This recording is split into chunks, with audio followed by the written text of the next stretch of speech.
good, everyone? OJ over here from Player Essence, and welcome to another video. Today we have some great topics to go over, so let's go ahead and get right into it. And we are starting off with Hand of Fate 2 has been announced for the Nintendo Switch, and it's releasing next week. Yeah, pretty quick turnaround from the announcement, huh? So several months ago, we did get Defiant Developer express interest in bringing Hand of Fate 2 to the Nintendo Switch, and now we have official confirmation that Hand of Fate 2 will be coming to Nintendo Switch, and it's just 1 week away. Kind of like a stealth announcement and almost drop there. So Hand of Fate 2 is an acclaimed action RPG. The Switch version includes all of the DLC add-ons that have been made available for PC from its November launch through April, with more content incoming. Now here's a little bit more information about Hand of Fate 2. I never knew about this game beforehand, but it actually looks like a pretty cool looking game with some great graphics to boot as well. So collect cards and build a customizable deck of equipment, enemies, encounters, loot, and surprises that will be shuffled in with the dealer's own challenge. Once combined, cards are laid out into a dungeon floor for players to navigate. Each card presents obstacles to overcome, including action-packed hack-and-slash combat, precarious exploration, high-risk, high-reward minigames, as well as Dungeons and Dragons-style storytelling and decision-making. The original Hand of Fate has been downloaded more than 2.5 million times since its debut in 2015. The award-winning sequel pits a brand new hero against a series of enigmatic antagonists, the dealer, as he seeks revenge following his dramatic defeat at the climax of the first game. The sequel sports a variety of upgrades over the original title, such as an overworld map where each location presents new challenges, new tabletop minigames, companions, including the dealer himself, with unique side quests that provide assistance both in battle and perks outside.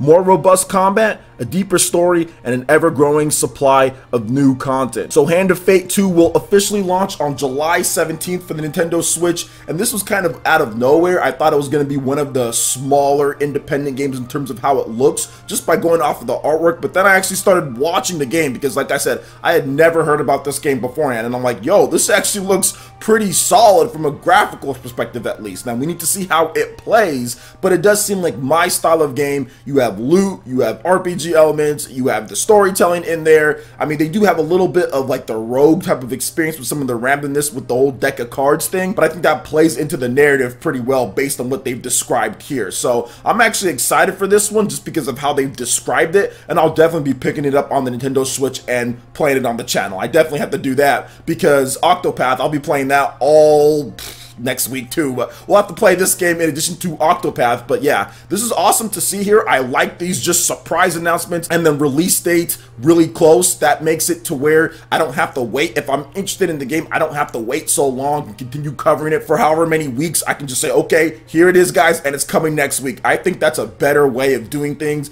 than continuously giving us bits and bits and bits of information over the next year and a half or so. At least keep it in the same calendar year, but they're keeping it pretty much in the same week and a half, so that is awesome to see, and I cannot wait to get my hands on this game because it's actually looking pretty good on the Nintendo Switch. So what do you guys think about Hand of Fate 2 coming over? Has this piqued your interest at all? Let me know your thoughts in the comment section below. Alright, and moving into the next topic here, we have a confirmed release date for Darksiders 3 on the PS4, Xbox One, and PC. So THQ Nordic has confirmed that it will launch on November 27th. Now here's an overview of the many different versions of this game because there are a lot, guys. So we have the standard physical edition, which is the standard price wherever you live, 60 bucks there, a copy of the game, and you also get the pre-order bonus armor skin. Now there's also the collector's edition, which is a physical one, and it costs $149.99. You get a copy of the game, you get an official soundtrack, Fury figurine, 29 centimeters, approximately 11 inches, a premium box, a steel book, exclusive armor DLC, completely original skin replacing Fury's base armor set, pretty aesthetic, no gameplay impact. Then you also have the Apocalypse Edition, which is also physical, and it's $399.99. And you get a copy of the game, you get an official soundtrack, you get an amulet, which is about 2 inches, a Fury figurine, which is about 11 inches, which we just talked about in the previous one there, a Volgrim figurine, which is about 10 inches, a War figurine, which is about 10 inches, a Death figurine, which is about 10 inches, a wall scroll, which is approximately 77 centimeters by 100 centimeters, or 30 by 40 inches. You get a premium box, which is about 47 inches. You have a steel book, an exclusive armor DLC, completely original skin replacing Fury's base armor set, which is purely aesthetic, no gameplay impact there. Then there's the Deluxe Edition Digital, which is $79.99. You get a copy of the game, you get 2 paid downloadable contents out post-launch, pre-order bonus armor skin, pre-order bonus 24 hours early access, and a pre-order bonus 10% discount. And then you have the Blades and Whip Edition Digital, which is $99.99. You get a copy of the game, a copy of Darksiders War Mastered Edition, playable on November 26th, a copy of Darksiders 2 Definitive Edition, playable on November 26th, 2 paid downloadable contents due out post-launch, pre-order bonus armor skin, pre-order bonus 24 hours early access, pre-order bonus 10% discount. So you guys are checking out some more of this here. There's all the collector's edition. They have some new screenshots.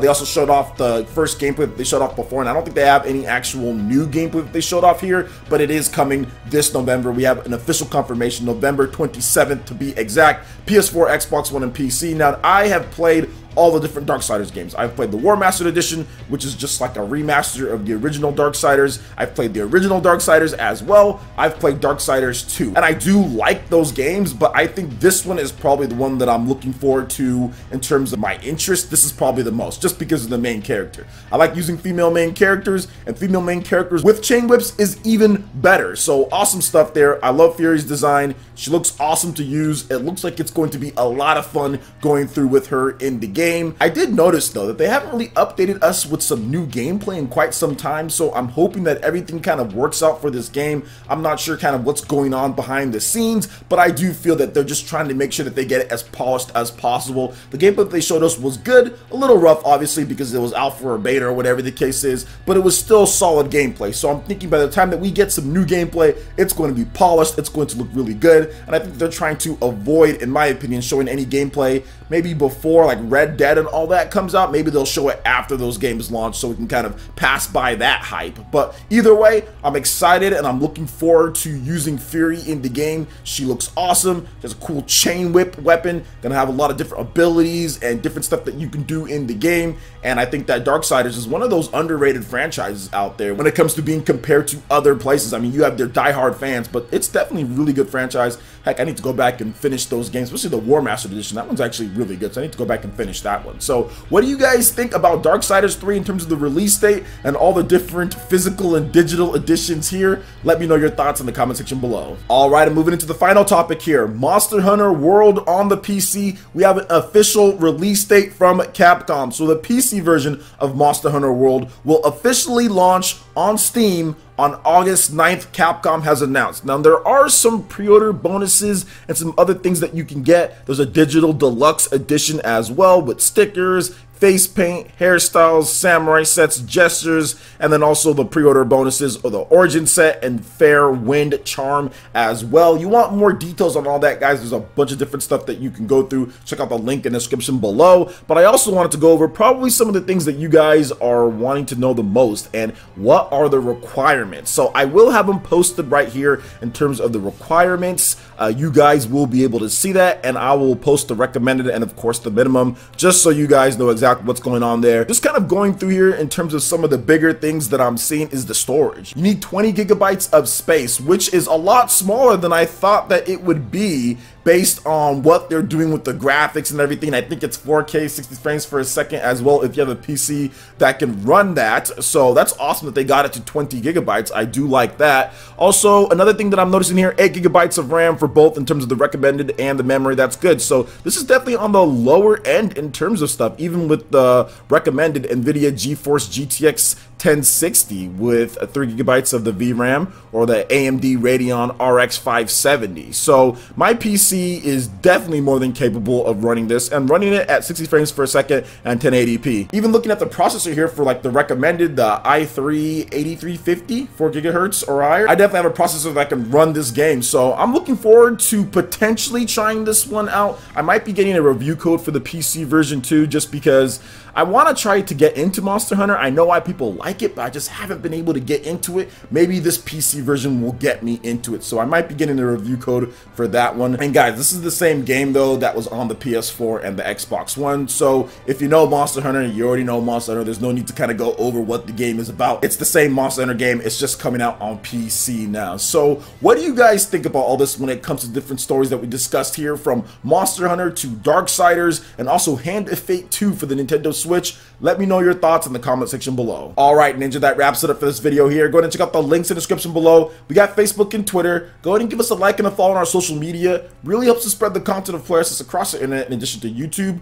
Also, make sure you check out our Patreon, Twitch, and YouTube live gaming pages and consider supporting Player Essence. When you do so, it gets you access to all sorts of cool benefits, perks, rewards, and emotes via YouTube sponsorship. So check out the link in the description below and consider supporting Player Essence right here on YouTube. Hit that like button if you did like this video. Let me know you guys want more content like this going forward in the future. And subscribe to Player Essence for the latest RPG, Japanese, and Nintendo gaming news.